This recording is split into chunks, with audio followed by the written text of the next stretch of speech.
Just one question for both of you very quickly, because I mean, obviously, an important juncture here is you've both chosen to work and foreground a consideration of the visual, be it photograph albums or be it empire kind of world fairs, etc.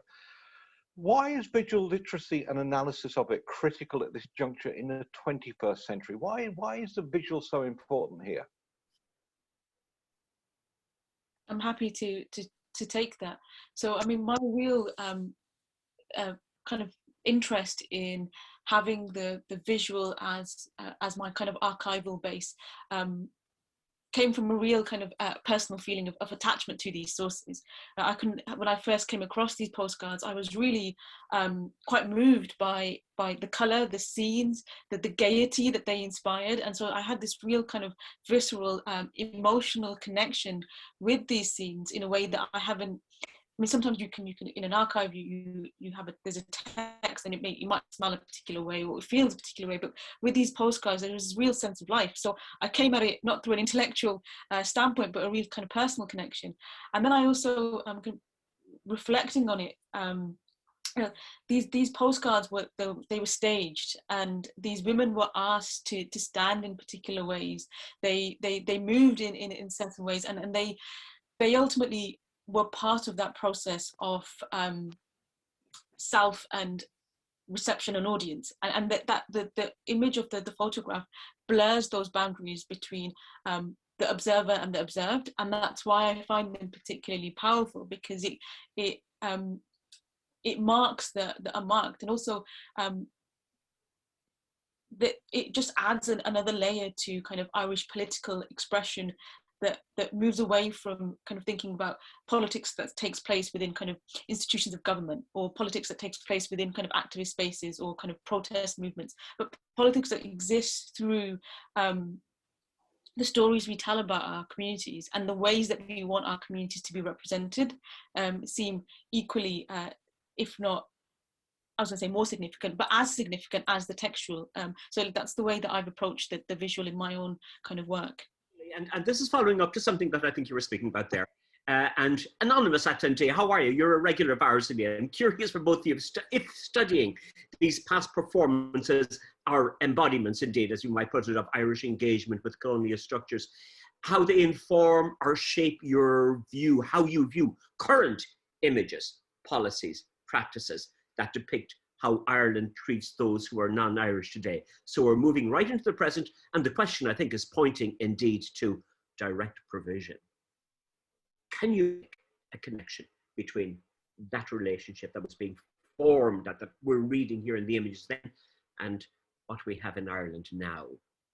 Either of you like to address that? Yeah, yes, I'll please. step in if that's okay, because I think that the images of Africa produced by Irish missionaries are still incredibly live in an Irish imagination of Africa, and really need to be discussed and critiqued a lot more if Ireland's relationship with Africa is going to move into a 21st century. And I would suggest that those attitudes absolutely inflect direct provision, the idea of Africa as a space of need and Ireland as a space of charity in relation to that need is really ingrained still, I think, in Irish ideas about Africa. And I think it continues to feed into policies in relation to Africa today, you know, and even something like Irish Aid in Africa often operates through the missionary networks that are fading fast and almost entirely gone, but still sort of carrying on to a certain extent today, you know. So we have this very, very strong connection still, I'd suggest. Thank you. Okay, a question for Shahmima. Could Shahmima say a little more about who organised the World Fairs and who took control of what went into the Irish exhibits? Did the fairs have themes? Yeah, so the kind of the control rested with the host countries, and the ways in which, I mean, these were, as you probably won't be surprised to learn, incredibly bureaucratic processes, and I spent countless hours in the archives going through minutes of meetings that were just seemed endless. So there were various different kind of commissions that were set up. So typically these world fairs were divided into kind of 4 geographical or thematic areas. So the industrial, the technological, art and culture. So 3 then, and within them, so they'd have separate commissions, and each of those commissions, they were largely made up of men. They would send out advertisements for products and goods to be displayed. And so typically they went to various businesses, local factories, disseminated in newspapers and shops and so on. There was a huge kind of massive advertising network that was engendered by the process of planning the World Fair itself. And then so business owners and so on would respond to these advertisements and send a sample of what it is that they wanted to display, and then there would be kind of mock trials in the pavilions and the stages that were set up. So it was a really layered process, and that's why I feel confident making the argument that this in effect speaks to Irish agency, because there was a hell of a lot of labour involved in curating this kind of perfect vision of Irishness at any one time, and there were multiple degrees of oversight and revision, and there was huge fallings out over what exactly was displayed. So there's a particularly interesting anecdote of the New York Fair in the 1890s, where it was advertised that the Irish organisers of the fair actually imported soil from Ireland.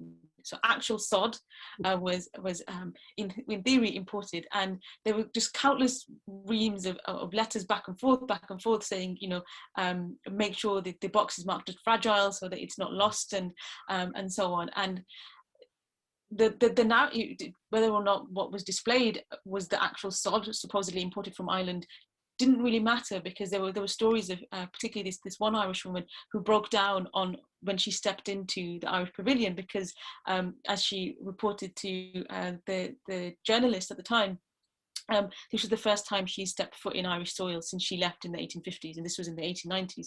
So irrespective of the truth of that kind of argument on authenticity, there's a degree to which it was willfully believed, because it was speaking to diasporic communities, and the nostalgia that comes with these motifs of Irishness, these readily accessible kind of emotional connections to the homeland and to the people. Absolutely. And I follow up with just a quick question that's of particular interest to myself. And of course, we're speaking about visual culture and our reading of these images indeed, but we're also attempting, of course, to try to read the person behind the camera.